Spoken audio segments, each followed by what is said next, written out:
Welcome to the Real Film Nerds Podcast. Welcome, everybody, back to kind of another episode of the Real Film Nerds Podcast, I guess. This is what they call a swap cast. I recently got a chance to sit down at one of the local downtown Prescott watering holes, the Raven Cafe, with Mr. Mile High Show, Matt Santos, and fellow local Prescott podcaster who is braver than both of us, who does a video podcast with a couple other hardcore Star Wars nerds. That's Mr. Dirk Vandenberg from the Bluemilk podcast. And we talked about summer blockbuster movies. Mostly about the movies that impacted our individual lives.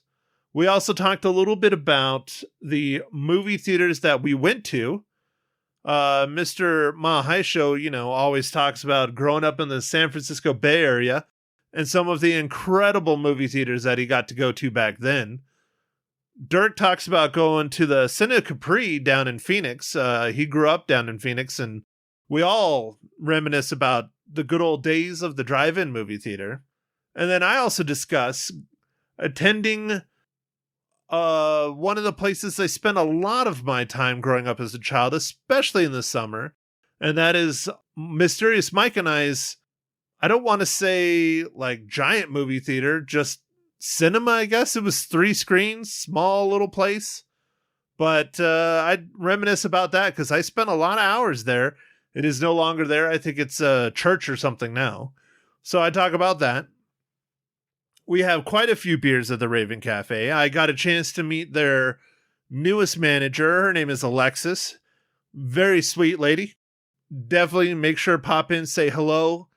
Tell you heard about the Raven on the Mile High Show or the Real Film Nerds Podcast. She would be giddy about that. So enough of me ranting and raving because this is a long one. It felt like we talked all night and drank all night. But it was a blast. I had a great time. And I hope you enjoy listening to the three of us chat it up about summer blockbuster movies and just movies in general. Don't forget to tell your friends about the Real Film Nerds Podcast. Don't forget to like, subscribe, share all 3 of our podcasts.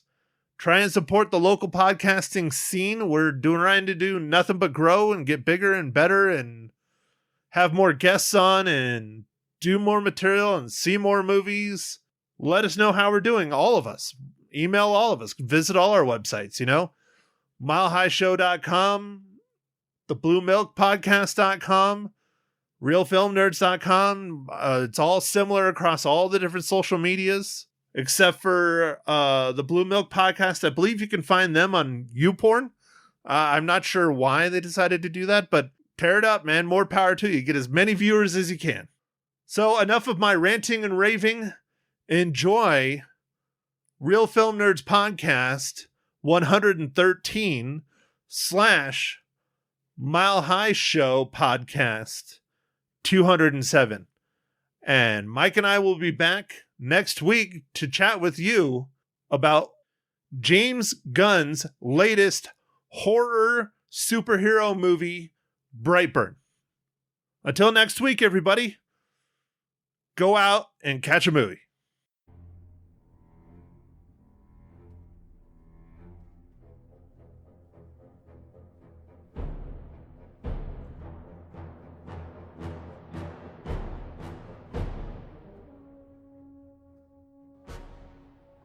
Well, thanks for tuning in. This is Matt Santos of the Mile High Show. You're listening to a podcast. You're listening to number 207. We are recording here at the Raven Cafe in Prescott, Arizona on Cortez Street. Check them out at the link below because I don't remember anything. Hey, what's your website? RavenCafe.com. RavenCafe.com and the Raven Cafe on Facebook. Hey, we're a professional outfit here. Leave us alone. We we are hanging out here, we being from the Real Film Nerds podcast, Mr. Matt Henshaw, and Dirk the Drinker from the Bluemilk podcast. We're sitting down. We're going to get into some memories of movies and summer blockbusters because we're about to break into the summer season and summer vacation. So stick around, listening on that. We're going to have a good time. I'm guessing we are. Usually I record these after the podcast. This one I'm doing beforehand. So I'm just assuming, I'm predicting that we had a lot of fun doing this. Check out our Amazon link at milehighshow.com for all your online shopping. It's a way to support the show and make sure I can pay this bar tab when we're done. What else is going on? The third Thursday of every month right here at the Raven is the Raven Spectacular. It is happening, well, it's happening tomorrow, the day we're recording this, but about 5 days ago when this actually comes out. So I will predict I had a fairly decent set. It's an open mic that Raven Spectacular every third Thursday at 7 p.m. at the Raven Cafe. It's a lot of fun, a good mixture of musicians, poetry, storytelling, and a few of us idiots up there telling a joke or two. So check them out. Again, links are at the Raven Cafe website, Raven's Facebook page, and right there at the Mile High Show Facebook page as well. So thanks for tuning in. Sit back and enjoy our conversation with Dirk Vandenberg of the Bluemilk podcast, Mr. Matt Henshaw of the Real Film Nerds podcast, and me, the host of the Mile High Show for episode 207, recorded right here at the Raven Cafe in Prescott, Arizona. No, Matt, you brought notes. Yeah, well, that's because I am of the Real Film Nerds podcast, and I like dates, and I like times, and I like lists. Well, so and let's clarify. I take notes. Let's clarify. When he says he likes dates, he's either talking about dried fruit or marks on the calendar because he ain't getting any other kind of dates out there. I was kind of thinking the same thing. I do live in Prescott, Arizona, where I've dated all 3 women under the age of 65 here. You kidding, man? You kidding? This place is filled with beautiful women. Right here in the bar, actually. There's a couple. There's one right behind you. She's sitting with her husband, I think. And they're getting prettier all the time. They're getting prettier all the time. I'm sure he'll be. Dirk, I'm going to steal a page right out of the Bluemilk podcast. Excuse me, the Real Film Nerds podcast. Dirk, what are you drinking? I think she said it was an Alaskan amber. And oddly enough, also the name of the girl sitting behind Henshaw. I think so, yeah. Yeah. But the question is that the stripper name or? Oh, of course. Okay, so that's the professional name. How's it taste? Alaskan It's not Amber? bad. Yeah. It's a good beer. It's a very common beer. It's just, you come to a place like this, you want to get something a little bit more risque. And I did. I wanted to, but they didn't have it. Which one are you looking at? Something else. Oh, okay. I was going to say, the 180 shilling isn't bad, but it's the little 10 ounce. What are you drinking, Maddie? I don't know, whatever you're drinking. Some kind of fruity cider thing. Yes, it's crazy sweet. It is a Schilling Emerald City Blackberry Pear Cider because I am a firm believer of getting your fair servings of fruits and vegetables every day. Well done. Makes 2 of us. Bloody Marys, tomato juice. It's both a fruit and a vegetable, I think. I don't know. You're the scientist. It's a fruitstable? Fruitstable? Okay, Ronald Reagan. Catch up. It's a vegetable. You know, this time I really don't care what it is. Yeah. All right, give the plugs. Let's get those out of the way. MileHighShow.com, links to all the social media and all that good stuff. And that Amazon link. Don't forget, use that Amazon link so I can pay this bar tab. Maddie, give all your plugs. No, dude, nobody listens anyways. It's fine. Well, do your podcast. They listen to mine. They listen to yours, so they don't need to know about mine. So, Dirk, go ahead. Man, come on, come out. Come on. No, seriously, nobody listens. But it's realfilmnerds.com, at realfilmnerds everywhere. If you want photos not shot by the other Matt, it's at Henshaw Photo. But as I was relating to your Facebook post today from the Hit a Pixel website, the news photo website. Yeah. Dude, did you watch that video? That was so depressing. Oh, of the working for free, yeah. And yeah, I did. It takes them posting something like that for people to know. You and I have been dealing with that especially locally here, No, for 10 years. at least. People post things like that all the time, and then it gets people all riled up for a week, and then they forget. And then those same people which oddly enough, when I post these, what it is it's a photographer venting on the fact that people work for free, and I have had people. I've posted those before, similar posts and similar videos, and people will comment on them and say, "That's ridiculous. You're an artist." Da, da. Those same people 2 weeks later are calling me to do some stuff for free. So it's Nice. So don't do things for free. Go to milehighshow.com, use that Amazon link, and help me pay this bar tab. Okay, Dirk, where can folks find out about you and your cohorts on that Filthy Mouth podcast you do? Filthy Mouth. It's accurate. Remember, this one is not. The Bluemilk. The Bluemilkpodcast.com takes you to our YouTube page where we have all of our videos, all of our episodes. Facebook.com. Also, look up the Bluemilk Podcast, and we have exclusive content there. We're also on Twitter and various other. Now, you guys are fancy. You do No, a we video are not. podcast. No, you are. You do a video podcast. We are video. Because for anybody that knows me specifically or Matt Hinshaw, there's a reason we are behind the camera most of our lives. Well, I do not want to be on video. Some of us should be just on radio. Now, you guys aren't doing an audio separate stream, right? It's strictly Not yet, video, no. strictly YouTube. It's been thrown around, but we Yeah. haven't taken that step But yet. you guys I'm not joking. You guys get fancy. You have intros. You have graphics. You have some giggling boy drinking ciders in the corner. What's his name? Who's on your show with you?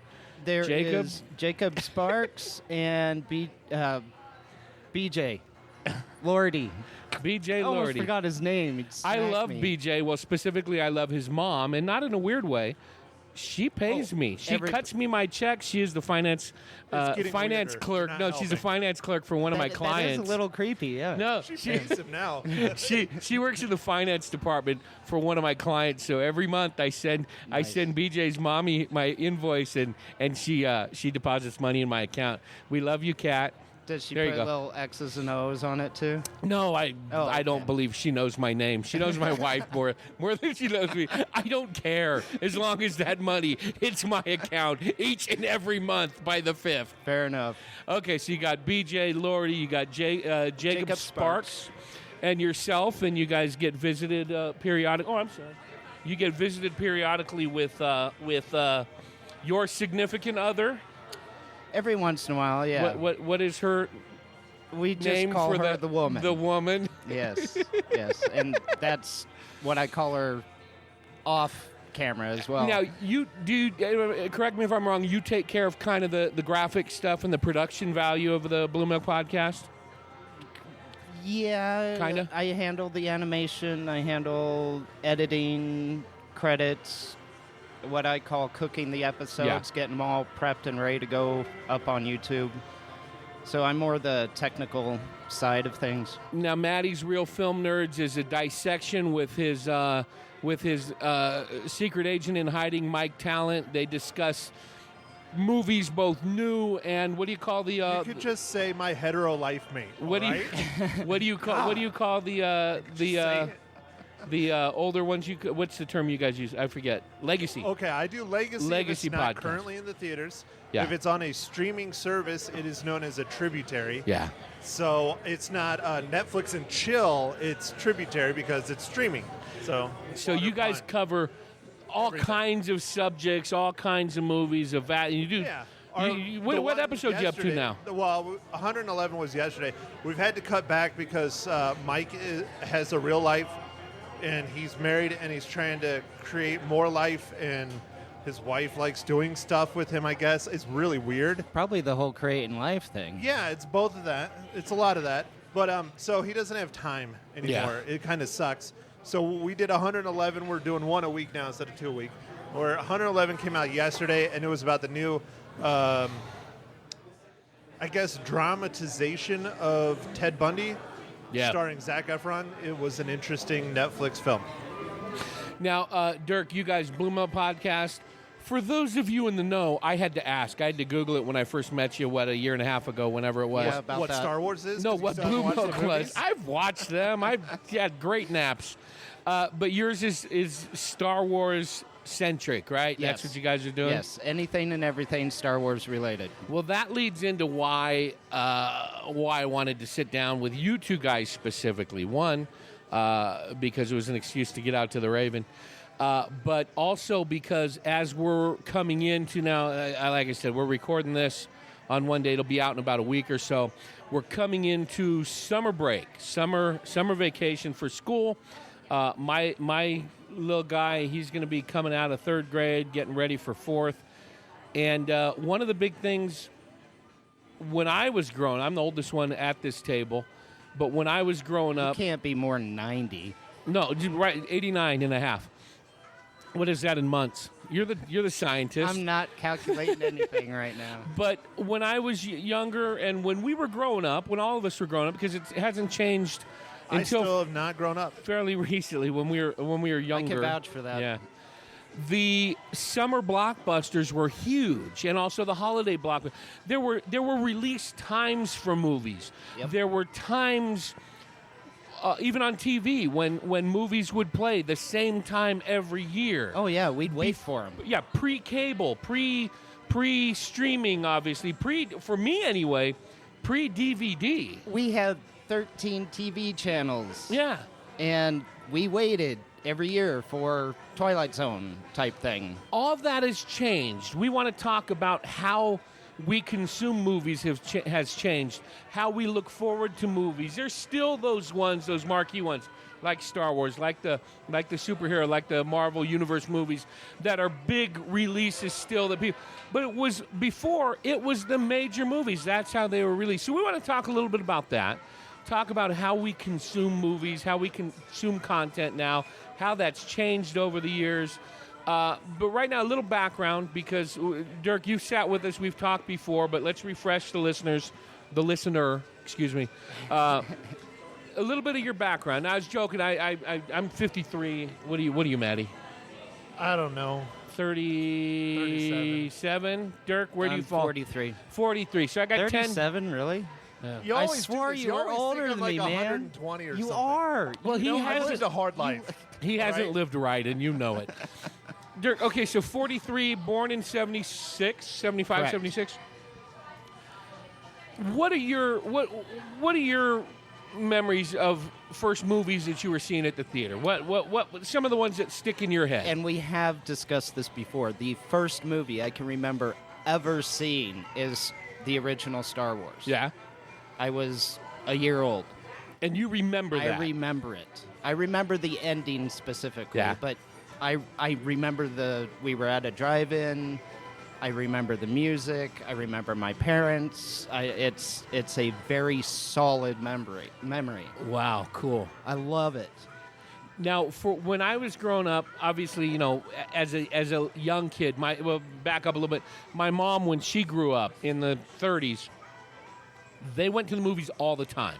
They lived near a theater. It was walking distance. Every Saturday, they would get a nickel, be able to get in the movie, buy a treat, a snack, a candy, or popcorn, whatever, and spend all day in the movies. That was the kiddie matinee things. Yep. They would go in and watch cartoons, watch a couple of B-roll movies, watch the major one, then some serials. She has beautiful stories that we grew up listening to about when her and all her brothers and sisters and the kids from the neighborhood would go to the theater, the Bal Theater in San Leandro, California. The Bal, B-A-L. Oh, okay. And a big Right. movie house. And they would spend all Saturday watching movies. And that's what they did. And then they'd go home and act them out. It was a big thing. So growing up, I'm the youngest of 6 kids. We grew up with my mom's love of movies. So we watched old movies on TV and stuff. But as a youngster, you know, obviously the Disney movies, the Herbie the Love Bugs, things like that. Right. Swiss Family Robinson, the kiddie movies and cartoon movies we would watch. The first movie that wasn't a kid movie, and I don't like using the word adult movie because obviously it wasn't an adult movie, but the first non-kid movie. Wrong podcast Yeah, right. for that.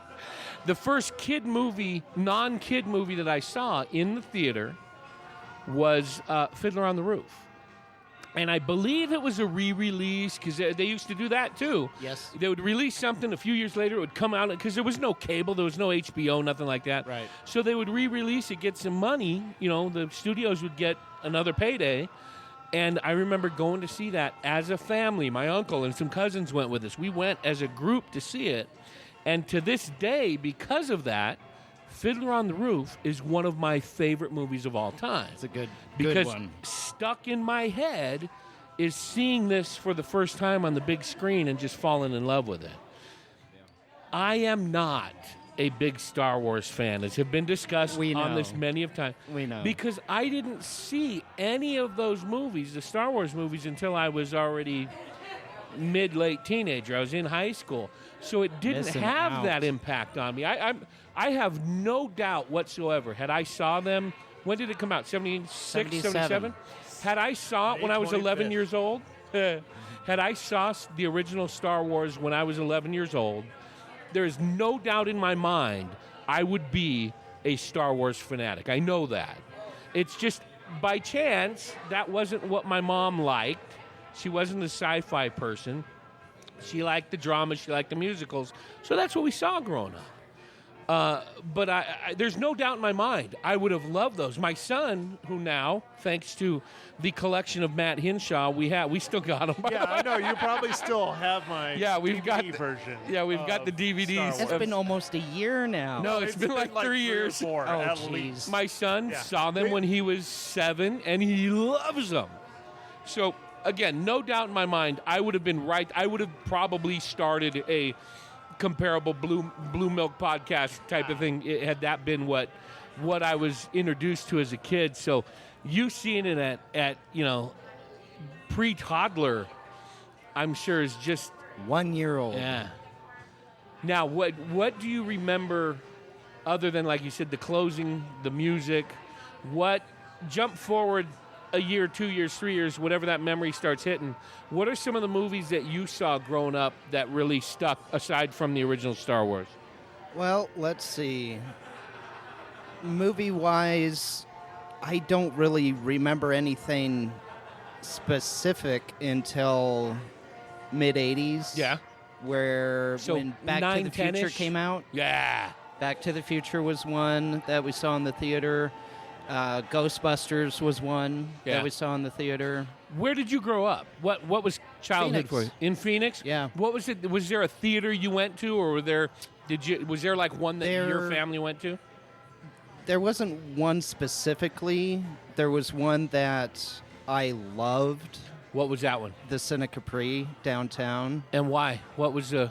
Just the screen, and it's used to be. I don't. Cine Capri got torn down 10 years ago or something like that. Yeah, the original Cine Capri. Down actually even longer than that. I think it's closer to 20. Oh, jeez. Because I've Man, I only feel ever old. got to Thanks. sit in the real Cine Capri like once. Why was it so special? What was the? It's huge. Had a It's curved screen. enormous. It was the only theater with a curved Like that screen. CinemaScope and the thing? screen Yeah. was Yeah, huge. exactly. Nice. Yeah, it was Okay. enormous. It That- it sat 200-300 people, I think. More than that. It was Yeah. closer It to was- about it It was a 700. movie house. It It was wasn't Yes. a multiplex. Well, Right. and they revamped it. They brought it back, but it's not the same. No. There's the Cinema Capri. They bought the name and everything, Harkins, because I think Harkins originally Yeah. bought the theater. Yes.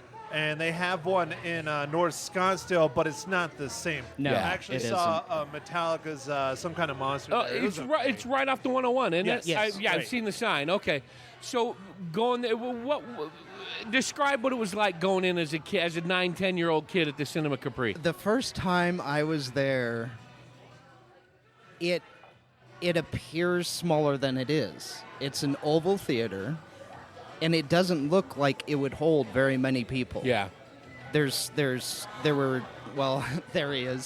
used to be, there were 2 aisles, only 2 aisles. There was no middle aisle for this theater, so you had to come in from 2 different directions and find a seat. yeah. And walk through, if you got there late, you had to walk through all these people and everything. But what was really cool about it is when the just as the show started, or just before it started, about 10 minutes before, they'd put on classical music. So I had a love of music even back then. The overtures. Yes. Yeah. Yes. And then the music would fade, and these curtains would go up and reveal this screen. And Yes. It was so... It was a reveal. amazing. Yes. It was so cool. It was an event to go to the theater. Oh, yeah. Yeah. What, Maddie? You grew up in Sierra Vista. What was the movie situation when you were growing up? When I was growing up, it was Excuse rough. me. When you were young, since you haven't grown up yet. I hope never to grow up because then life will become boring. Why are you looking at me? Because I That's a know valid Dirk hasn't question. grown up either. He Yeah, acts but like I try to but keep he it is. hidden, man. Don't let my You have secrets a out. podcast based solely on Star Wars. Yeah, You my are mother not brings grown that up, up dude. too. So what was the theater situation? It was rough. It was rough being in a small town, military town. We had 2 theater options until I was in high school. It was a 3-screen. I reminisce it quite a bit on the Real Film Nerds podcast because my co-host also grew up in that town. He never went to the other theater, but we always went to R&M Cinema is what it was called. I think it's a church R&M? now. R&M. like Robert Michael? Yeah, I'm not sure what R&M stands for, but old guy owned it with his family. 3 screens, that was it. So if a big movie came out, you only had one option because Yeah. it was on all 3 screens. But I brought my notes, as you pointed out earlier, of multiple summer blockbusters that set me on fire. But the other screen, reminiscing about the Cine Capri, on the military base, they had a single theater, much like the Cine Capri, not as big though. And it was enormous, giant screen. My father preferred going there because he was military. I don't know if he got discounts. I'm sure he did. But they even had a balcony and everything. And I remember vividly as a child going there and seeing like Braveheart. I was older with Braveheart. I think I was probably in middle school then. But every single time you'd walk in and same thing, curtains and all that stuff. And they just had the one balcony. They didn't have the side ones. It just looked like a big cube. It's military. Yeah. Concrete cube is what it looked like. But it was the theater. And you'd walk in, and I remember every single time, right before, I don't even know if they showed previews. They might have. But they always had the national anthem. And they would have the American flag waving, and they had planes flying across the screen, bombing stuff, and all kinds of just, Propaganda. military propaganda, yeah. because we're seeing a movie on the military base. And my dad, granted, he was in the military 20 years, retired 20 years, he did it until he was almost 40. And he would stand up just like everyone else. You kind of had to, but he would stand up and he'd salute. And he hadn't saluted in 10, 15 years, every single time. And I remember that vividly, every single movie. I was just like, at the point, I was like, man, do I have to get up again? Hey, let's give the Hinshaws, Marie and Dave, a little shout out. They just celebrated 50 years 50 last years, week. man. Well done, yeah, guys. they 2 were weeks up ago. Here. Yeah, Beautiful. No, it was last week. They just left on Sunday to go back home. Beautiful photo. Your mom posted one of their wedding photos. And you know what? I can't believe how much your sister looks like your mom Yeah, at that age. And your dad, man, they look sharp. They look sharp. And I got to So say, congrats. your mom is awesome. yeah. My mom is very awesome. Your mom is so cool. She's a troublemaker. I like her so much more than I like you. Yeah, Hey, she's you been know, on. most people do. She's been on this podcast before. Remember when we She cornered is. her in the? She was yelling down the hallway. Now, growing up, before you guys were born, we had a lot of theaters in the area I grew up in. There were 3 mainstream ones: the Southland Cinema, which was at the mall, separate from the mall, not like inside of it, but in the same parking lot. Then the Festival Cinemas, which I think was 4 screens. That was the big one. Southland was 2. Festival Cinema was 4, I think 4, and then the Hayward Cinema, which was 2 screens. Then they closed down for remodeling and opened as the Cinema 5. They added 3 screens. In a town of 3,000. No, we were like 100,000, Hayward is 150,000. Okay. Yeah. All right. But it was when they closed down and reopened, it was huge, 5 screens. And a couple years later, hey, come on over. A couple years later, the festival closed down and opened up as the Festival 9. And at that point, some of my buddies in high school were working there. So we used to go in there for free. So that was like, the festival was, Southland was kind of where the older folks would go, and it was the family theater, family movies, Disney and stuff. General Cinemas was the one. Do you guys remember General Cinemas? Like now there's Harkins and there's, what are some of the other ones? Harkins is a statewide brand. Harkins originated in Arizona. Yeah. They're kind of taken over. But General Cinemas... The big ones, the national ones are like AMC, and Cinemark, and stuff like that. But back then, they weren't even around. It was like Lowe's and things like that. I'm talking like years ago. But the General Cinemas used to have that intro before the you know what? I'm going to pull it off of YouTube because I know it's there. I'm going to use that as either our intro and outro or outro music. For the concession stand? Yeah, and it was a... Oh, jeez, I do remember that. It was this really jazzy, almost Henry Mancini kind of... And then it was the dancing popcorn and the dancing soda. Yep. That was strictly General Cinemas. If you were seeing that, you were in a General Cinemas theater. That was Southland. Then it would go into the... Then it would go into the previews. The Cinema 5 or the Hayward Cinema... That was more of like all the Disney stuff would play there.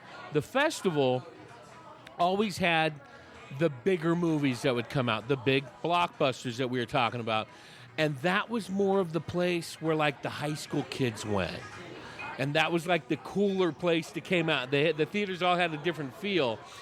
And at that time, we had within bike riding distance 3 drive-in campuses, 3 drive-in theaters. Nice. And I say bicycle distance because at 9, 10 years old, a whole nother time, this is long before perverts were invented, we used to drive our bikes, hop the fence, and stay out watching drive-in movies. So that had to be within a 15-mile radius. No, bike riding? Yeah. No. Probably 3 or 4 miles. Still. Yeah. A lot farther than you're allowed to go now. Oh, yeah, no. I wouldn't. I was 9, 10 years old. I wouldn't let my kid walk down the street. I don't. No way. I know. Yeah, but you I do know live in who Chino lives Valley. But we used to ride our bike. We used to take a sleeping bag, ride our bikes to the fence line, throw the sleeping bag over the fence because it had barbed wire, climb it, then set up our sleeping bags in a parking space and use a little speaker and watch drive-in movies. Nice. So, there was movies everywhere where I grew up, but the festival played a pivotal role because when I was in high school, like I said, I had some older friends who worked there, and one of them, Luong Dang, was the manager, and we used to get in for free. So we would get in for free, we'd get free popcorn, and then as we got a little older, they would turn their eyes as we carried in, not like a 6-pack, not a bottle of beer. We would take in camp coolers. Nice. That 2 people would have to carry. We'd walk them straight through the lobby and up to the projection booth. We'd watch movies from the projection booth. And we did other things up there. But this is a family show. We won't get into that. So I'm about to open Pandora's box, and it's going to turn into a long answer by him. So why do you not like movies now if you grew up around movies all the time? When was the last time you went to the movie theater? To the theater? It's been a while. I love going to the theater. Can you count that high? I'm trying to think of what I saw last. It's been a while. See, and I go to the theater once or twice a week. No, I love the movies. I don't have time. Oh, I understand. This is an 18-hour day I'm working a day. Tomorrow's just as long. I work 7 days a week. I don't have time. I love going to the movies. I love going to the theater. The other flip side of that is I don't like a lot of the movies that are out now. I just don't. I don't enjoy watching them. That. I love watching old movies. Now let's go back to the theaters that were in the area. The other one was a single screen, the Lorenzo, a single screen movie palace from like the 30s and 40s, and all they showed was old movies. Nice. Maltese Falcon, Citizen Kane, and then on Friday and Saturday nights they would run Quadrophenia, Rocky Horror Picture Show. I did that. 9-hour Three Stooges marathons. They would do that type of stuff. So we would go to them, and it was beautiful. Velvet seats. It was run down. It was old. But you'd walk in, and it was the big screen. There was a stage in front of the screen. Yep. And so we would go see older movies. West Side Story, I saw that there on the big screen. They had a binder at the ticket booth where you could write down what you would like to have them bring, and then you'd to the theater, and you'd give them your name and your telephone number. And if they brought your movie to the theater, 6 months down the road or 8 months, whatever it happens, they would call you and you would get 2 free tickets for suggesting it. That's cool. So we would put up things like, old James Garner movies, Operation Petticoat, stuff, Maverick. Well, no, it was a TV show at the time, yeah. But so we would always do. I think we got called one. Support Your Local Sheriff was one that got called, and I got free tickets. And then the Bow Theater that my mom grew up going to had long since closed, then reopened as a Spanish-only theater. So I've never set foot in there, but in recent years, it was bought. It's still there, and they remodeled. They restored it back to its original 1920s and 30s glory. Wow. And it's a concert venue, live music. They do comedy shows there and things like that. It's a big palace where they do special events and fundraisers and things. And I'd like to go back because I've never stepped foot in that theater. Do you want a local connection to something very similar to what you're describing right now? The Elks Opera House over here does a summer movie. Guess what's playing series, there tonight? And we're missing it. What? The Blues Brothers. Oh, man. Because, what they do is they bring in... Speaking of summer blockbusters. We'll get there because I've got a story about movies. They're not that old, but it's 80s, 90s, sometimes 70s. No, they've had some 60s. older ones. Yes, Junior Bonner. Junior Bonner's there every year. Yeah, of course, because it's filmed here. here. But, I mean, last year I think they had Days of Thunder, they had Top Gun, they did a lot of cruise last year. But they had some older ones. They would pepper in a couple of classics, too. Yeah, they did, believe it or not, they did a Scarface there, I think, once. Oh, wow. So they've done a wide they mix variety, it up. and it's typically just the summer when they do it. And let's plug them. Awesome. I'll put a link in the notes and I don't remember the exact website because it's not. I think it's the historic Elks stock or whatever. ElksOperaHouse.com, but it might be historic Elks. But what their because those new people bought it. But what their entry is a donation. It's a suggested donation, so you can go in for a couple of bucks if you want. Yeah, I was gonna Obviously, many people will drop in more because it helps support the program over there and other things they do. But it's such a beautiful theater. It's such a beautiful spot. I think it started out as it was like $2 or $3, and then it went to $2 or $3 donation. I don't know. Now it's just a donation. It's just a donation. Yeah, because I looked at it several months ago. They were doing a movie I wanted to go to, and I didn't get a chance. So I'm pulling it up right now. And that's another good one about Harkins, especially ours local, and why I love Harkins in general, even though they're an Arizona chain, and they are a chain, but they're just mostly in Arizona. Give them the website, Matty. It's PrescottElksTheater.com. So we both were way off. Now, you know what? done, No, we're guys. not. Google Prescott Elks just Theater. Google It'll it. pop up. But yeah, and it all goes to a good cause, and they got some great movies over there. Harkins does Tuesday night classics at most, if not all, of the theaters. That's right. Even though we're just little podunk Prescott. Our theater's Prescott Valley. Plex, which is, in my world, is still huge. Yeah. But they do Tuesday night classics, and they do the same thing. And every Tuesday, they have a classic movie, something that's not a current run, and it's great because they don't charge the full price. It's I think $3 or $4 too, but it's cool because you can see movies that some of us young people did not get to see on the big screen. You're so full of it.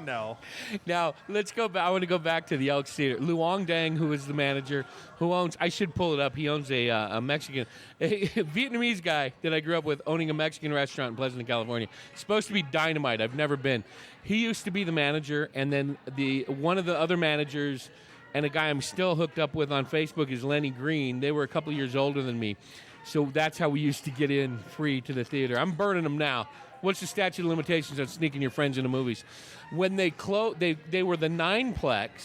Then they closed and went to like 16. They were rebuilding for 16, and then it's gone now. It's a Home Depot or something now.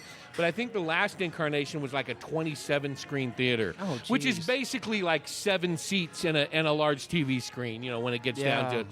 But when they closed from the 9 to go to the teens, whatever it was, 16, 17 screens, they needed to still be open to generate money. So they would close one of the 6, remodel it, close another one, remodel it, and add on. So, and I don't remember the movie, but it was one of those that they would get the film like on Thursday night, but it was for a Friday premiere.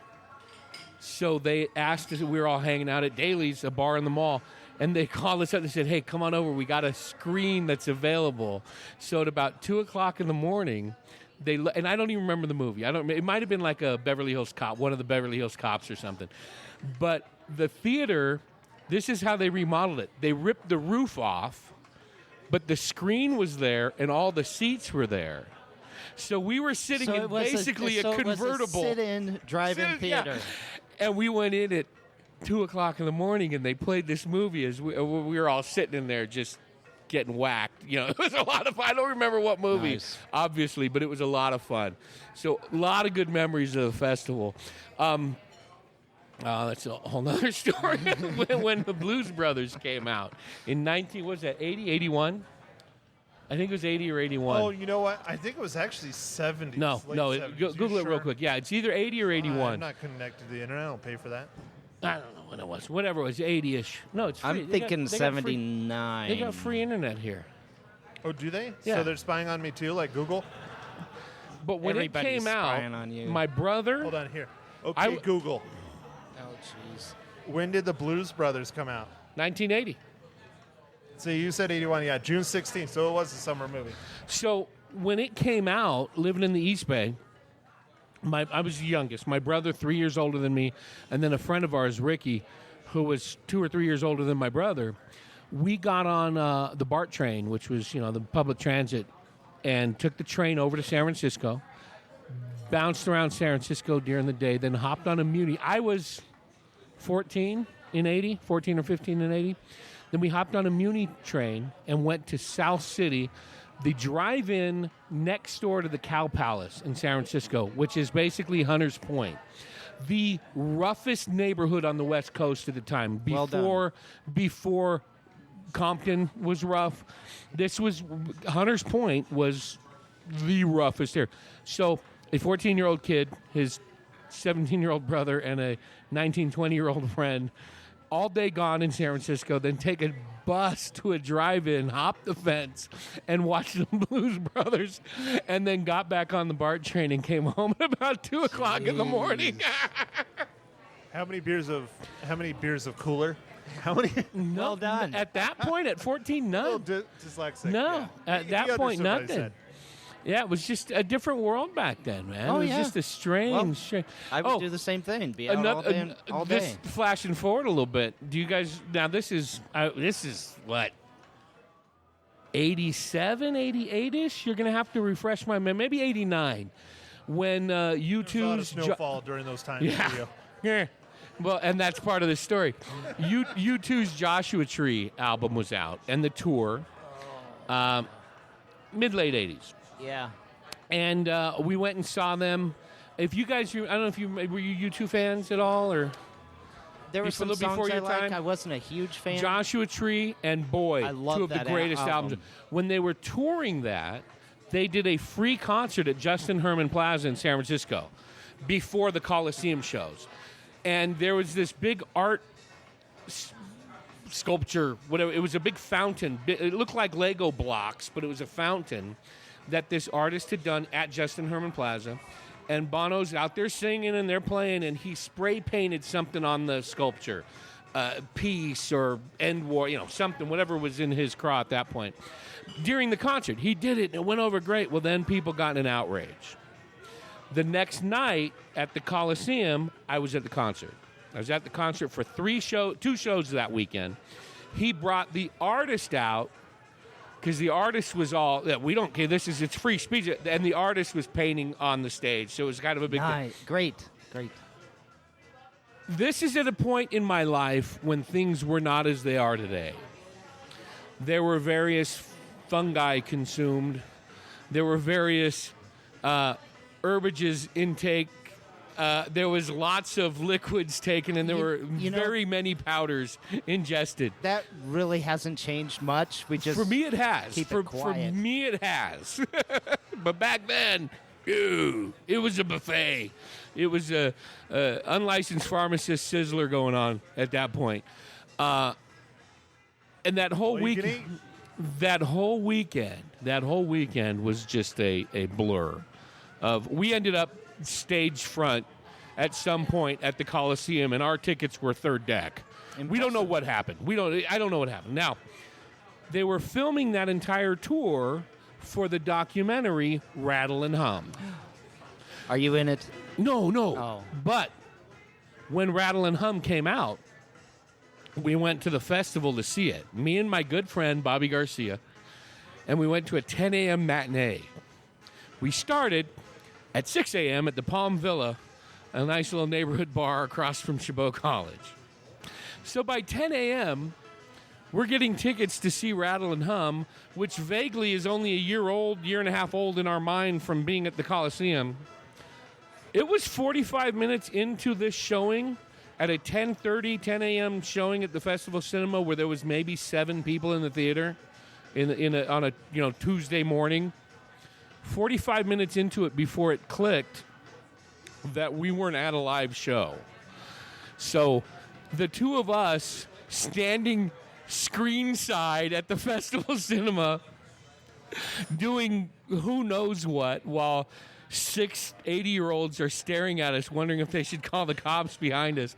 Yes, it was a memorable movie. I was going to say, you might not remember, but I'm sure it's in the police report. Oh, I'm sure it is. All right, Maddie, hit your notes. What are some of your blockbusters you remember? Jesus. Wow. All right, well. Wait, we're going to take a commercial break before Matt hits his notes. We'll be right back at the Mile High Show after these messages. Okay, we had to take a quick little break at the Raven, so I will remind you of this. Use the Amazon link at milehighshow.com for all your online shopping. It's free to use. You click on it. It takes you to your Amazon or Amazon Prime login page. You do your shopping. We get a little kickback, a little money in our pocket. You get your stuff delivered to your home. It's a win-win situation. So use that Amazon link at milehighshow.com. Now back to the Real Film Nerds Bluemilk Podcast and Mile High Show combo at the Raven in Prescott, Arizona. Don't forget, do whatever that ad said to do. I didn't know we were back. Whatever it is, buy it. All right, man. Yeah, buy it. Mile High Show. Buy it, spend it, use it, click it. Whatever I said a minute ago, do that. Now, if you want to hear stuff really about movies, make sure and listen to the Real Film Nerds podcast. Agreed. Where we don't talk about the movie theaters that we go to. We just talk about the movies. He needs more than 4 listeners. Hey, 4 is plenty. I'm one of your listeners, as you saw. I commented the other day. Yes, thank you. Because you guys talked about me for a while and him, but he doesn't listen to you because he doesn't like Star Wars. No. Well, and we're filthy. We are so filthy. You're filthy. Filthy individuals. We're dirty. Speaking of filthy, oh no, Matt's going to tell us what he used to do in the theater at summer blockbusters. Before Pee Wee Herman. Oh, jeez. Only in Florida and Sierra Vista. All right. So I got a list, and these are just big summer blockbusters, I guess I would say to me. The first one I really remember that made a huge difference or impact on me was the original Batman. Well, not the original Batman, Michael Keaton's Batman. What is that, 89? 1989. And I saw that. Wait till they get a load of me. Yeah, I saw that at Arnhem Cinema. And even though I grew up in a small town of, back then it was 25, 30,000. Now it's about 55, 60. The line still wrapped all the way around the building to get in to see that movie. And if you wanted to see it, you had to stand in line. That was a huge release. Yes, it was. It was something that was anticipated because, quite frankly, up until, when did the Superman come out with Christopher Reeves? Was the 80s. That was early 80s. It was like, I always get the dates mixed up, but like I think the first one came out in like 80, 81. but all of them just Star Wars, huge. Obviously huge. Yes. Pre that, the Planet of the Apes were huge. Yes. But sci-fi, fantasy, at that time frame, 70s and 80s, was a television medium. That's what used to come on. Right. With the exception of what we just said. And even some of the, Planet of the Apes is great, but it's a little, especially viewed in the 2019 lens, it's guys in primitive. suits. It's primitive. But there weren't pun intended. But there weren't superhero movies, really. There was Shazam on TV. There was Greatest American Hero. There were some TV shows, but there weren't big superhero movies, with the exception of Superman. Agreed. Beforehand. But that was even...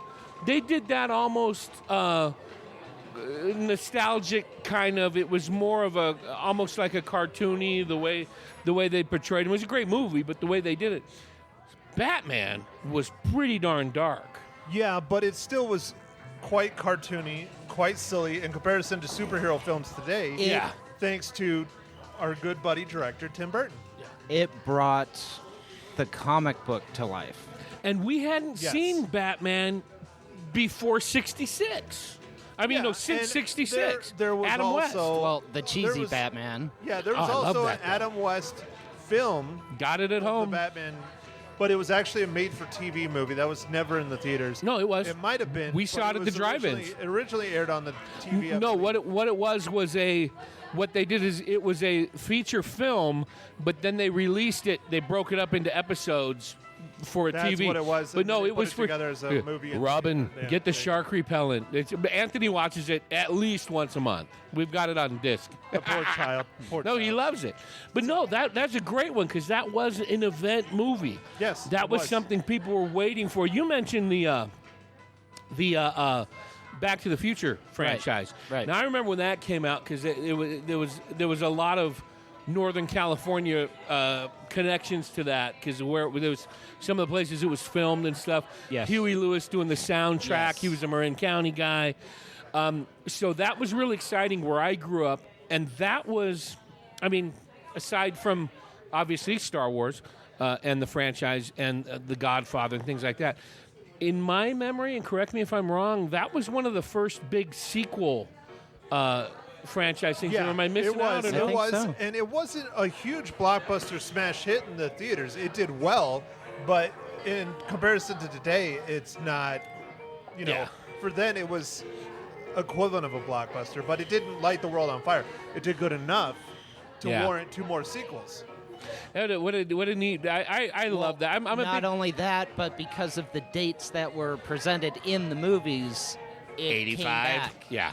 It came back and it built again. Well, and it also helped with the time period that they were traveling back to, because you're getting the young kids because of the sci-fi, you're getting the parents For the because nostalgia. of the nostalgia of the 50s. Yeah. That's why my father watched it.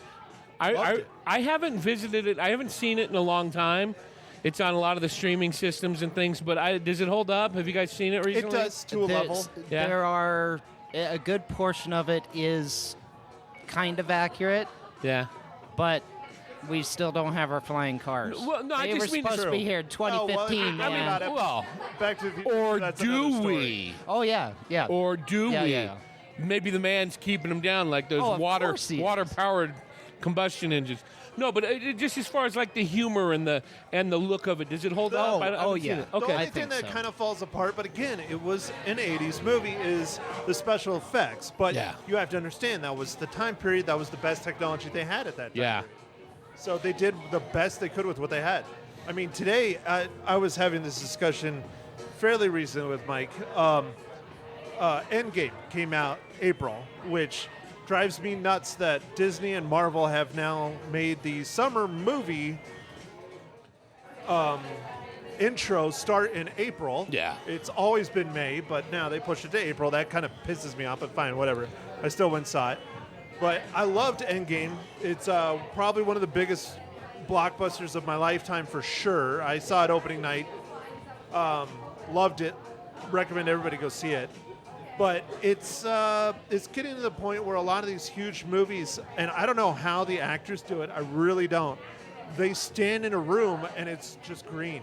Yeah. It's like watching a video game. Granted, it's a really well-crafted, beautiful-looking video game, but that's what it is. And it kind of drives me nuts. I like the traditional filmmaking. I like the in-game stuff, but I wish, people would use their minds, their ingenuity, people that can build sets, people that can paint sets, people that can make props more. And a movie we reviewed not super recently, but it was called Unsane. It's about a girl that thinks she's completely sane, logical, and gets locked up in a mental institution because she goes there to talk to someone, and they just lock her up. It was 100% shot on an iPhone. It is a well-known director. It was a well-known writer, but they shot it on an iPhone, the whole freaking movie, and it does not look like it.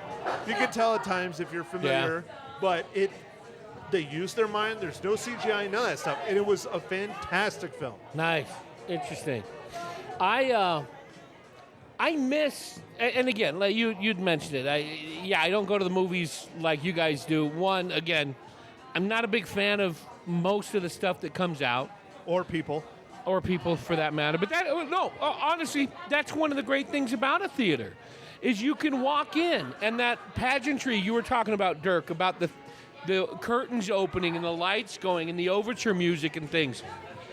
When you walk into a theater, I compare it to like when you walk into a ball game. I love going to baseball games. I'm not the biggest baseball fan. I'm not the guy that can spout off stats and batting averages and records and things.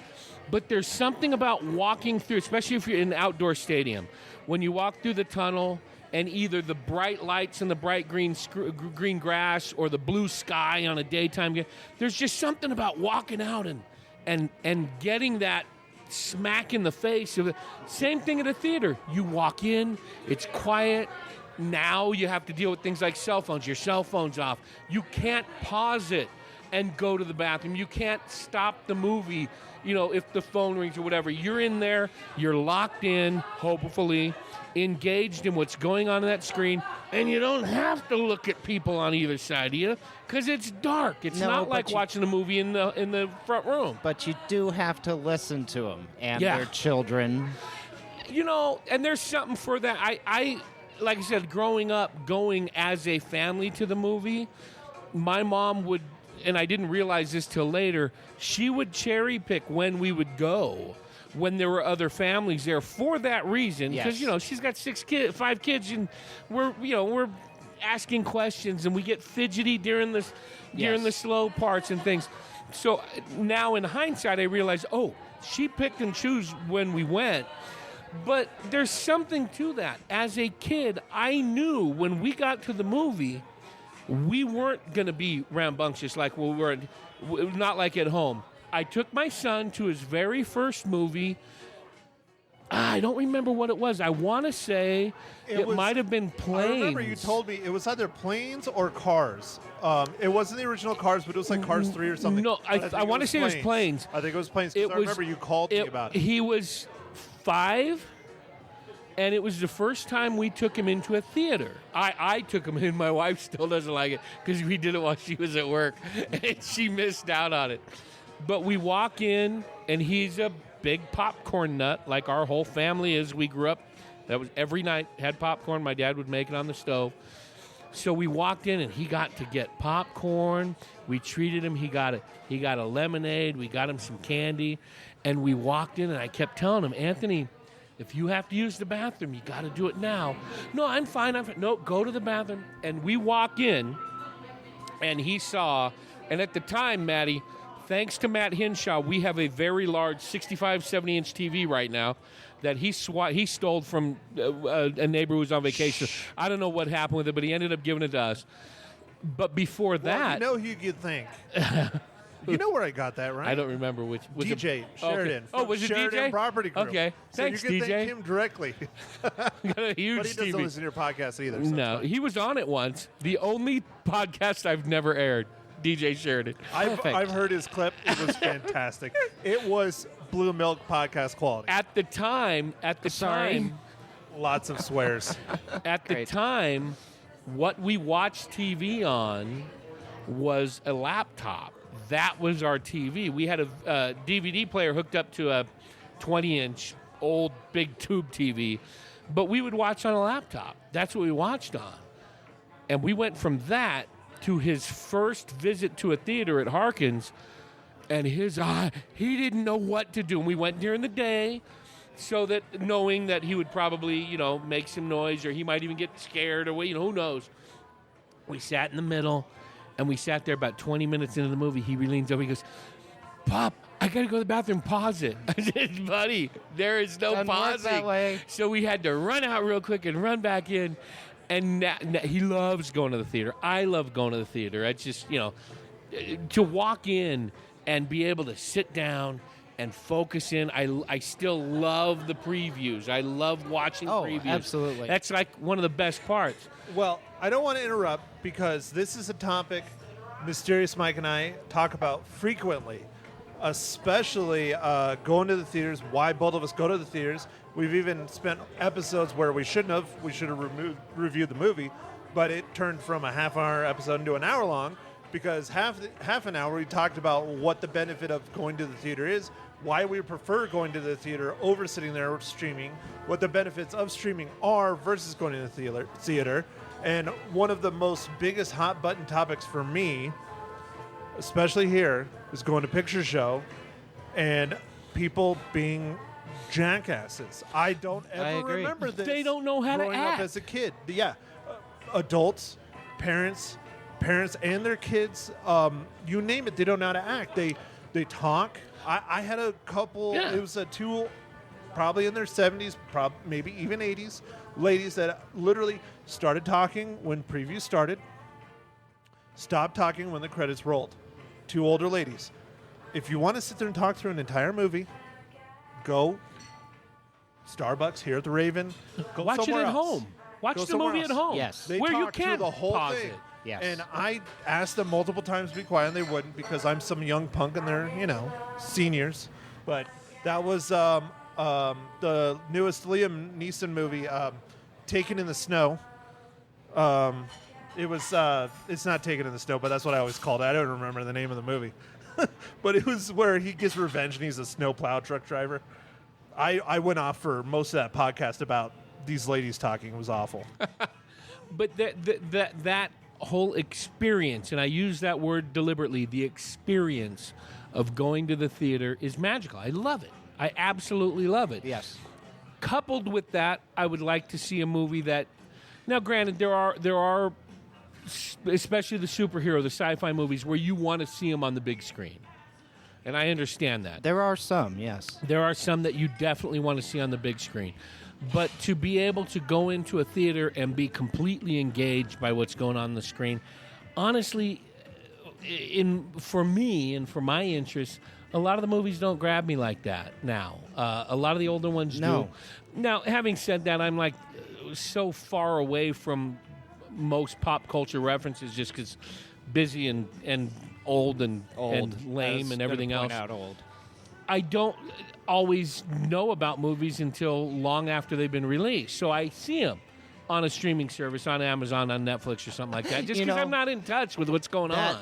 Really makes me laugh because the woman and I, we have come across movies, and how did we miss that? How did we not know that was in the theater?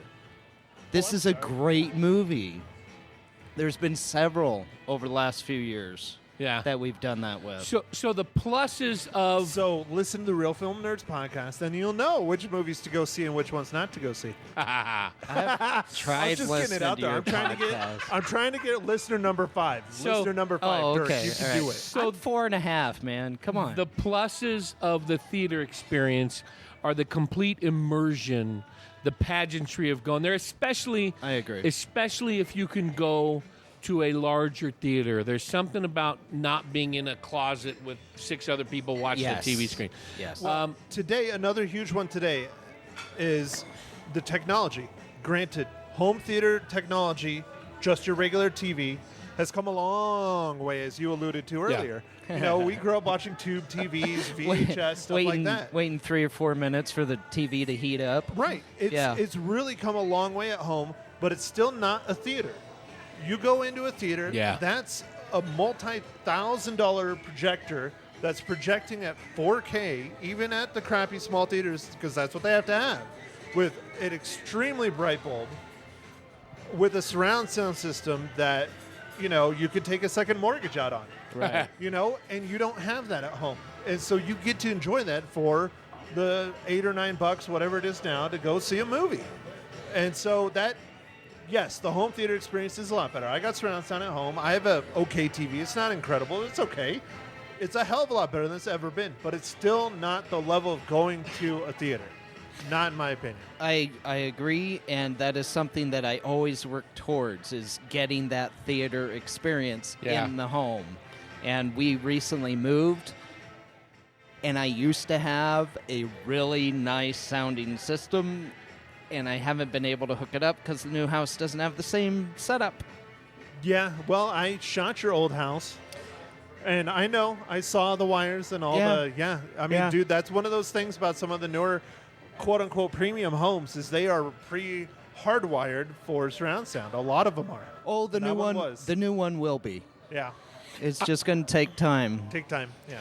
I'm looking something up right now because my brain doesn't work, and obviously I didn't do any pre-prep for this. I'll continue my list. Well, no, I want to. Irwin movies. No, he doesn't want you to talk real anymore. quick. No, we'll get there. We'll get there.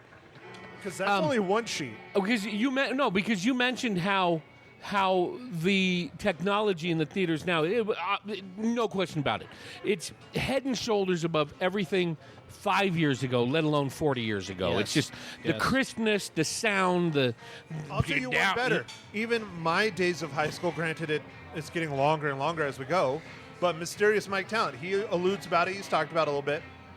In high school, actually I think it was maybe out of high school, might have been freshman year of college, he was running the projections. He was a projectionist at the big theater back home in the mall. It was a 12-plex, I think is what it is now. But back then, it was still film, and he got to learn how to cut and do trailers. His job was running up and down and hitting those switches so the different platters would kick in for the next reel and all that stuff. So and that was not even that long ago. So now all you got to do is push a button. Now it's literally they push a button. Now the big, huge things you talked about at the Cinema Capri CinemaScope. There was the drop back even farther than that, surround sound and Technicolor. The different thing. Not even touching on things like 3D and things like that. But now, do you guys know who Irwin Allen is? Who's a producer? I've heard the name. Irwin Allen was a producer, late 60s, early 70s, mid 70s. Give me a movie. Towering Inferno, yes, Earthquake. Yes, I believe he did the airport movies, I think. Yes. I think he you're right. was known for these blockbuster disaster movies. Again, flip back, the local connection. Towering Inferno came out in 74. I just had to look it up. Filmed in San Francisco. The buildings that they used, we knew we would see. So when we went to the theater to see this, it was incredible. He came out with a movie called Earthquake, set in L.A., but we grew up on the San Andreas and the Hayward Fault, so we knew about earthquakes. It would happen every couple of days. The movie Earthquake, when it came out, we traveled from Hayward 30, 40 miles to downtown San Jose to see it because they had, and I forget what they called it, but it was a specific sound system they installed in select theaters around the country specifically for Earthquake. What it was speakers under the seat. So when the earthquake hit, your chair would move. That's great. And it was almost, what was that movie came out, I don't know, maybe late 80s, early 90s with John Goodman about a theater. It was set in the 50s or early 60s. John Goodman was a movie producer or something, publicity guy. It was set around the Cuban Missile Crisis in Florida. Wag the Dog. Where they fake it, right? No. Wag the Dog was a political movie. Yeah, I thought that's what No, you're this was about. a movie set in like the 60s. Oh. Well. and he was well done, Henshaw. Yeah, he was John Goodman played this guy who was doing basically like a Alfred Hitchcock or the Blah. It was a whole horror movies, and the movie he was promoting was so scary you can't leave the theater and they had like nurses and firemen in the theaters, actors, and it was when they were talking about 3D was extreme. They would have smell-o-vision where if there was a fire, they would put smoke in the theater. All these kitschy things. Well, I went to one of those movies to see Earthquake where the chairs would shake. It was a huge thing. We traveled, an hour to go see this movie just to feel those chairs move.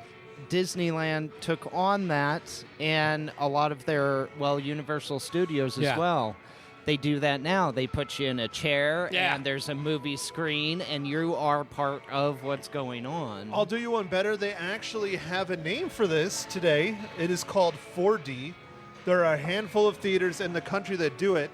The seats are programmable. They have programming engineers that program the seats to vibrate, to spray water in your face. I have heard of that. Also, I have heard of that. Do the smells, which is real interesting. You I've really heard some don't people want talk about some movies where you they really don't want it. it. Depending on what you're watching. Like Endgame was one that they were promoting big time in 4D, where if Thor was going by, you'd smell I don't know how you smell sweat lightning, and metal, but like rain, and because he's the god of thunder and all this stuff, and it was just because there's thunder intense, doesn't mean there's rain, what's man. What's crazy is that the tickets for him to go see a 4D movie is like $50. That's not going to happen. Not for me. All right, what's up? What else is on your list, Maddie? Well, these are all just the big blockbusters. Go. The second one that was very impactful to me was Terminator 2, July 1st, 91.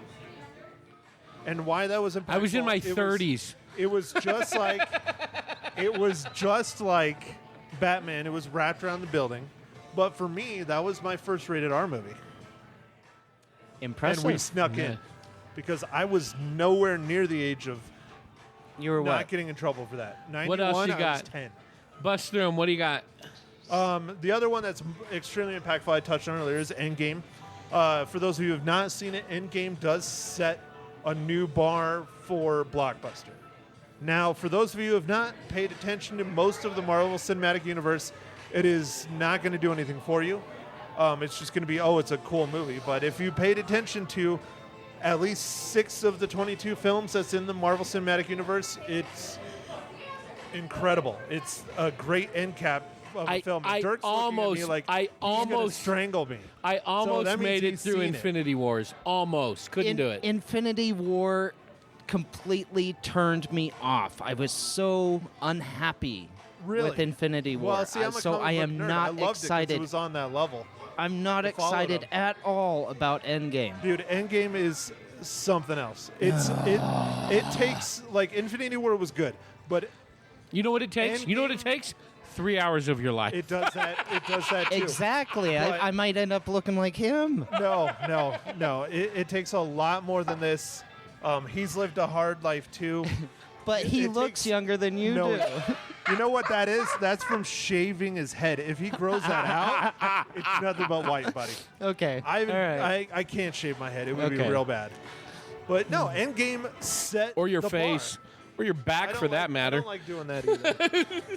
I don't have hair on my back. All right, what else? Give us some more movies. Come on. Well, I'm done real now. quick, You're getting mean. Real quick. I'll steal your notes. Real Film Nerds says I should watch it, so I am going to watch it. Stop it. What do you got? Stop it. It's the Star Wars movies. Oh, okay. It's just a list of the Star Wars Great. movies. No, when so they you came can't out. talk anymore. No. We're going to talk Star Wars. No, so for you listening out there, obviously you guys all, and I'm including the listeners here, love the franchise. So that's no news to you guys. You want to know more about them? Real Film Nerds covered most of them. Bluemilk podcast, a constant barrage of Star Wars stuff. So great blockbusters, great list. Thanks for doing the homework. But this is what I'm going to say. I did not get to see any of the originals in the theaters. I was way too young. The summer before Episode 1 came out, or actually it was more than the summer. I think it was a couple years. When they re-released, all of them. It was the George Lucas re-release. But Language. Write it down. Write it down. Man. Santos, But he beat me. I didn't do it.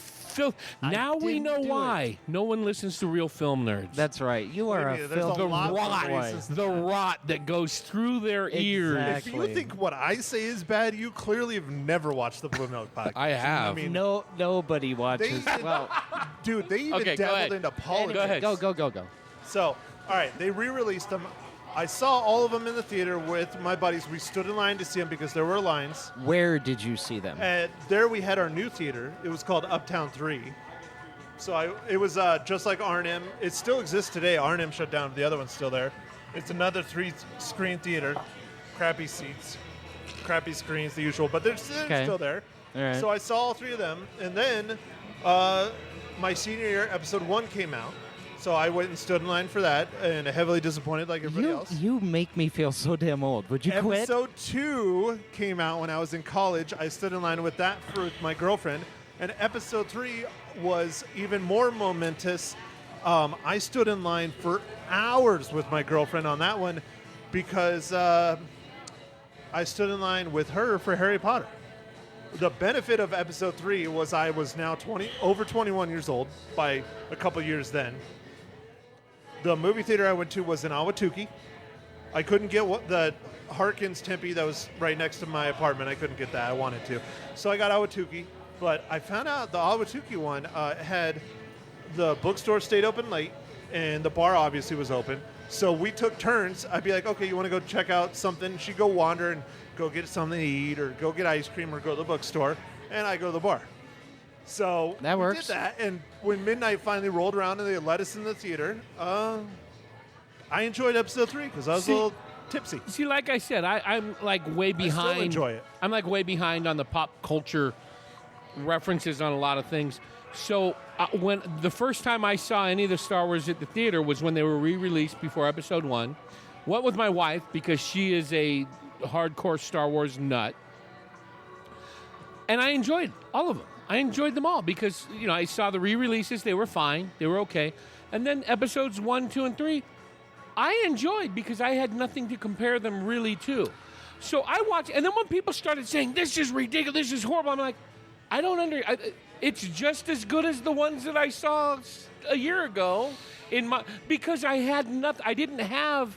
Well, I didn't have making that. Me twitch. I didn't have that strong base of being so impacted at an earlier age. Stop it! Dirk is going to have a stroke. I probably will. I saw them all within a few years, so it was kind of like, well, yeah, they didn't have that much of an impact. So I'll say it right now. Watch him stroke out.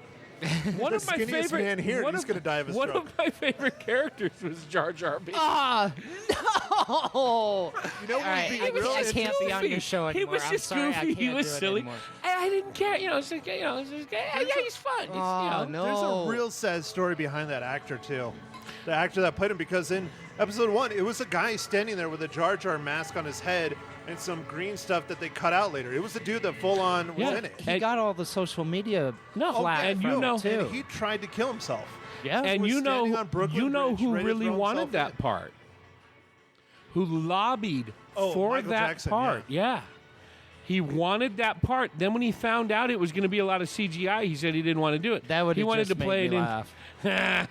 But again, had I seen the original Star Wars in '77, there's no doubt in my mind I would have been locked in like you guys were. I didn't see any of them until after high school. I think I would have been. I'm sure it did not affect people the same way it affected me. Yeah.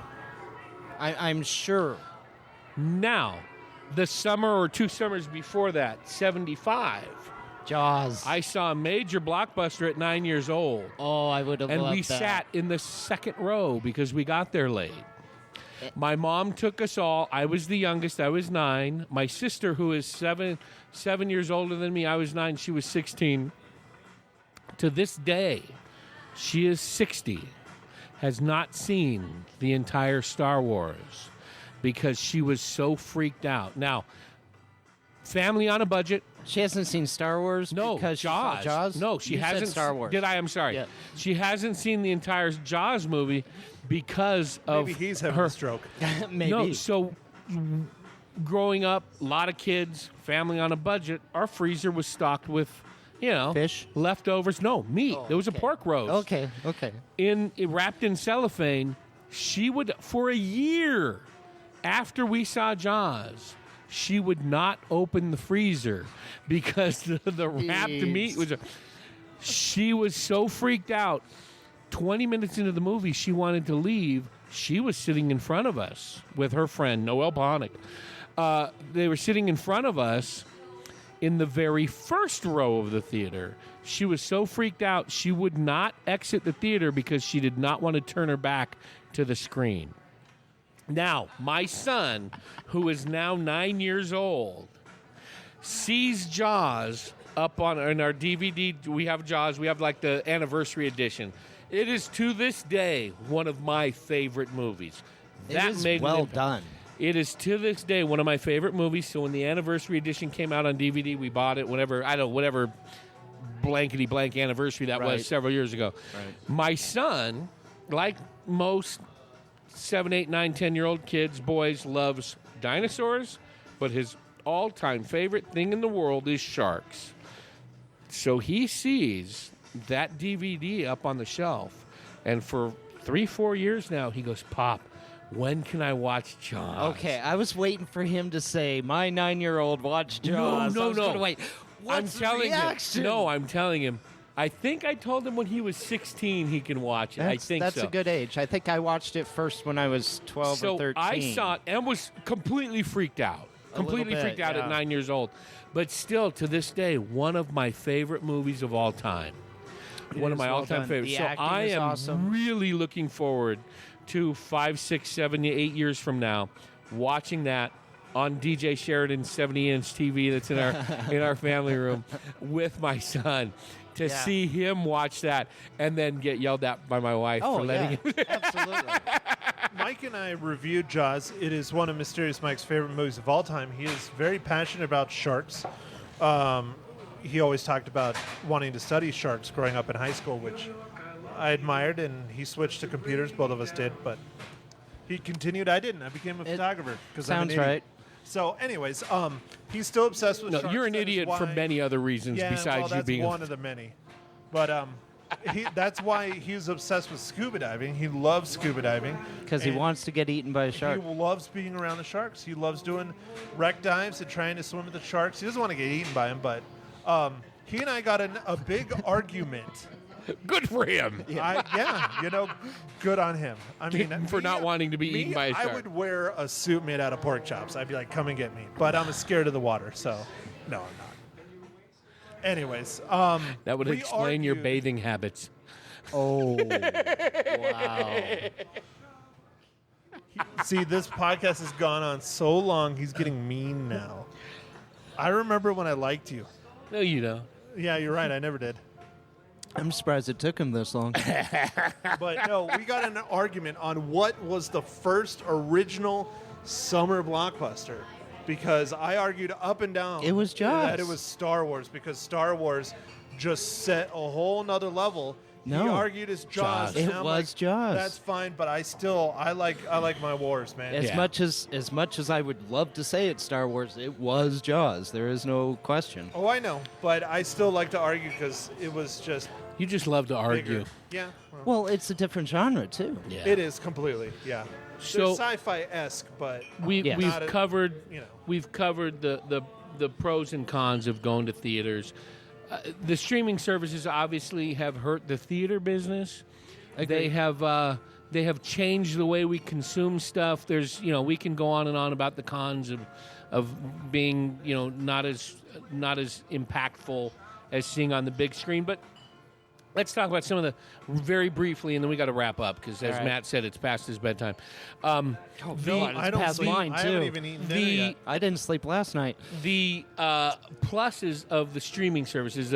I'll even go back further than that. I remember when I was in high school, we got our first VHS. We had VHS.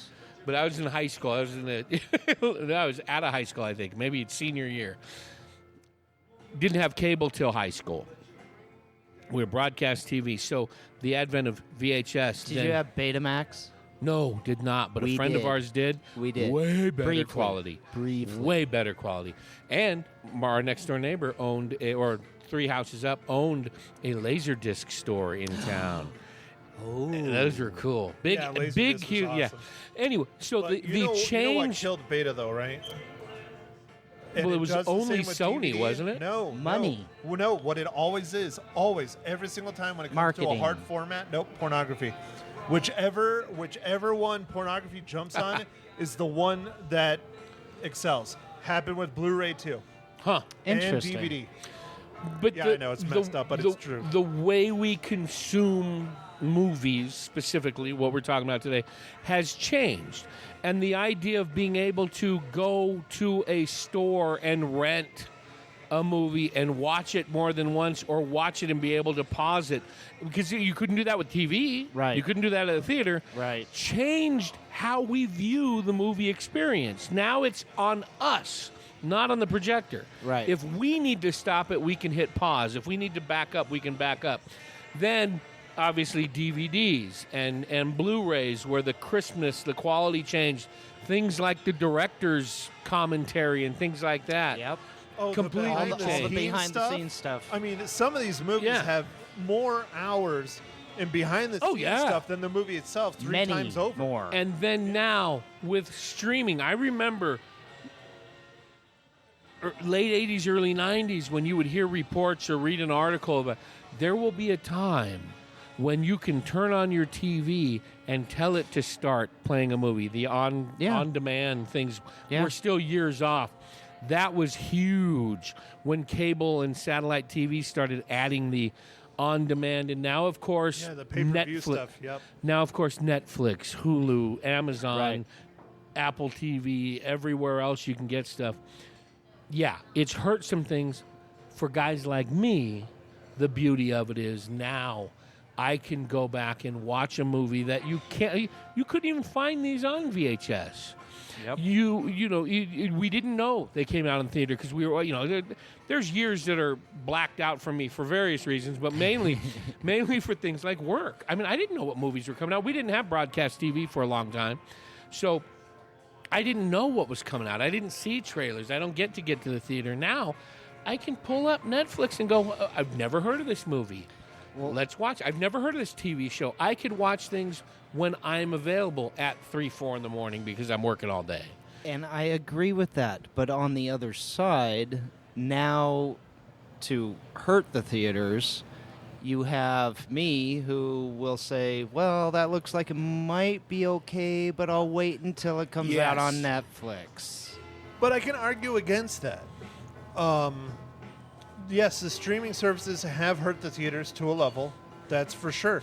And as you see, and I have been a victim of it twice now, you have services like MoviePass and Cinemia where they're coming in trying to combat things like Netflix with an all-you-can-eat theater-going experience. And the two Trying I've to had bring has customers flopped. in.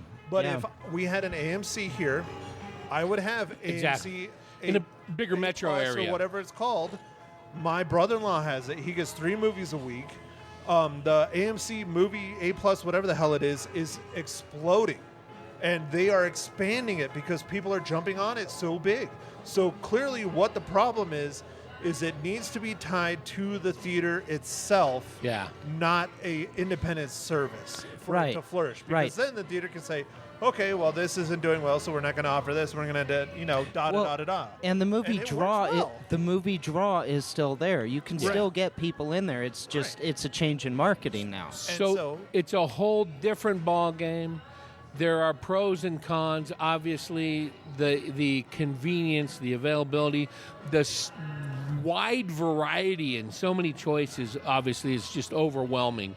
So there's some great things about it. I'm not going to cancel my Netflix account. I'm not going to cancel my Amazon. No way. There's just so much content out there, so many opportunities to enjoy stuff.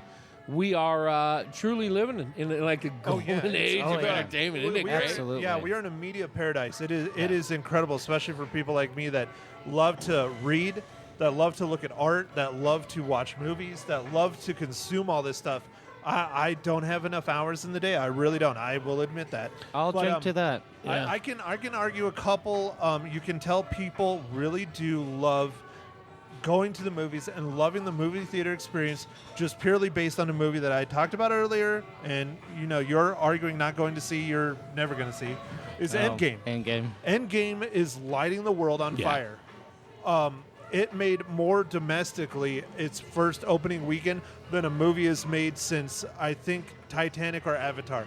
It's going to probably be number one. It'll probably be the first $3 billion movie. It's already made $2 billion.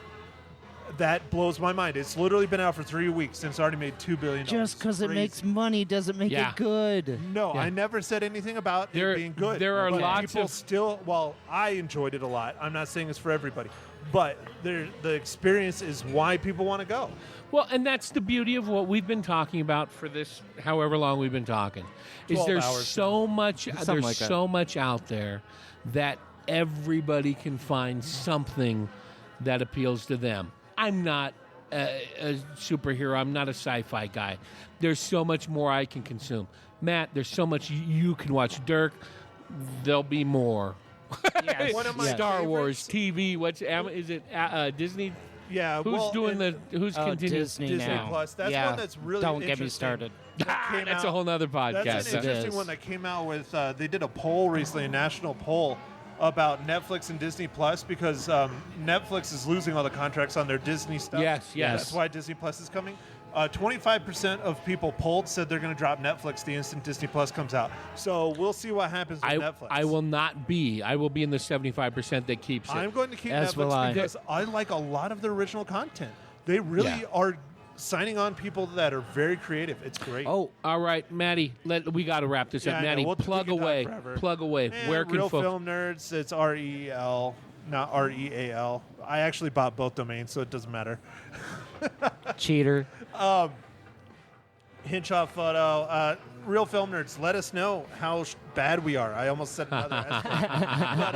But let us know how bad we are, because I still haven't gotten that elusive first email. So one of these days. I've gotten a handful of reviews. I got 10 reviews on iTunes, so that's pretty good. You've got Maybe I'll 9 send more you than one. me. 3 of them are mine. Yeah. but- Dirk, where can folks find out about you and your band of pirates? The Bluemilkpodcast.com and on Facebook, the Bluemilk Podcast.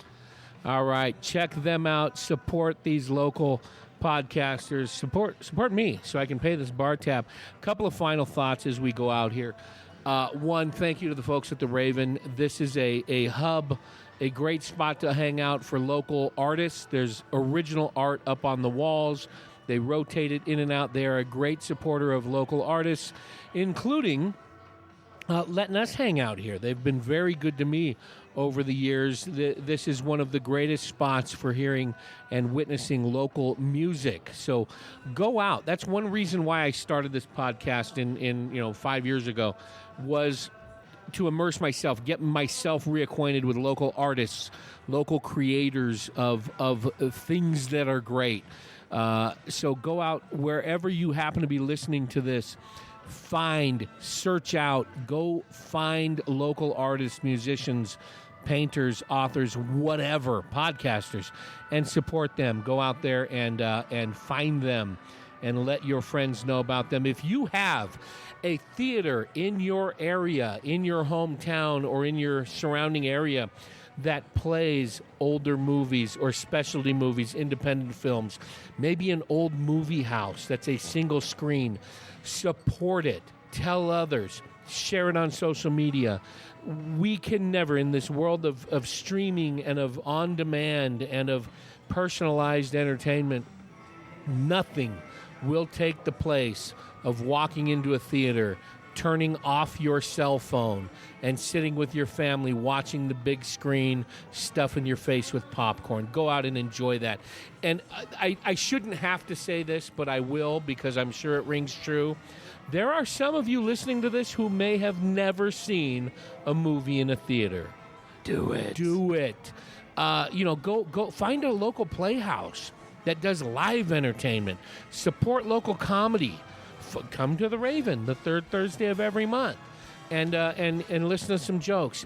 Do something. Listen to Mr. Mile High Show tell jokes about me for a half hour. Do something that creates art, that encourages those people that are creating art.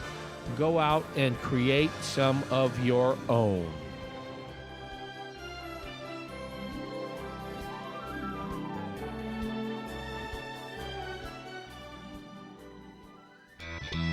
Thank you for listening to The Real Film Nerds. Now, don't forget to follow us on Facebook, Twitter, and Instagram at Real Film Nerds. Now, go out and catch a movie.